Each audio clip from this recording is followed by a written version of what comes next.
Hey everybody, welcome back to our channel. Today we're going to give you 3 simple and actionable tips that you can use to improve your training. The great thing about these tips is that they can be scaled to any situation that you bring, and there's no equipment involved, there's no money involved. It's just simply changing a couple things on your perspective and how you look at training.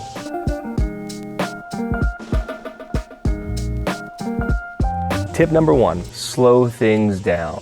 Slowing things down allows us to dramatically change the stimulus we put on our bodies. So you think about it, there's a tempo in motion, right? There's increasing, there's lowering, and there's also pausing. A lot of times when people do exercises they've done for a long time, they kind of go on autopilot. They just go fast through the motion and they move on to the next set. But one of the things people can do is just really slowing down motions, particularly when it comes to end ranges. If you pause in an end range and then slowly come out of that transition point, you're gonna add a lot more training stimulus and training time to that part of your body.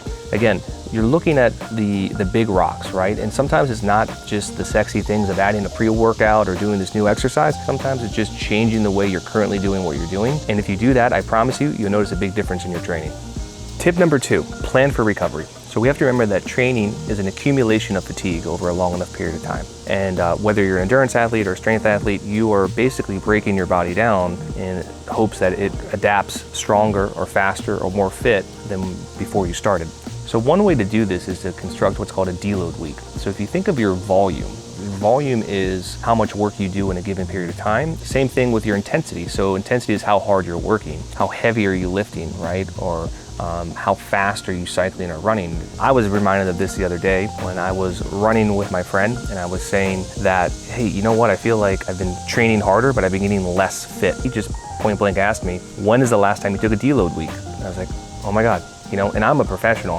I'm supposed to be somebody that is helping train other people and accommodate for their programs. And even myself, I will forget sometimes to plan for recovery, especially as the weather gets nice. All I want to do is train. By the way, if you're like me and you love training to the point that you probably tend to overreach or overtrain, leave a comment down below. Let me know that I'm not the only one. So when you think about your deload week, don't be married to 7 days. Maybe it takes 10 days, maybe it takes 12 days. For myself, I like that 10-day period where I'm reducing intensity and volume, and then I know I did it right because when I get back to my new phase, I actually feel stronger, I feel faster, and I feel like I have more energy and enthusiasm to start training.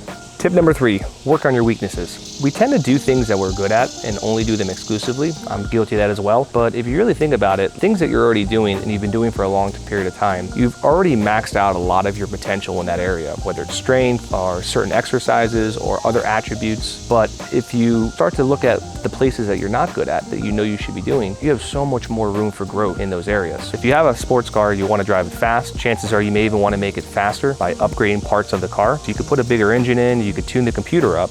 However, if the alignment is off or if the tires are flat, you're not really going to get all that potential out of that car. Well, your body works the same way. If you're not addressing your weaknesses and you're not constantly assessing what you're doing, then you're leaving a lot of potential on the table. You know, if you have a stiff shoulder, take care of that stiff shoulder. If your back has chronic pain and you haven't really addressed it, work on your back pain. How about that knee that you always feel is a little shaky or clicky? Spend the time, research, and look into trying to improve the quality of your knee motion. All these little things, they add up.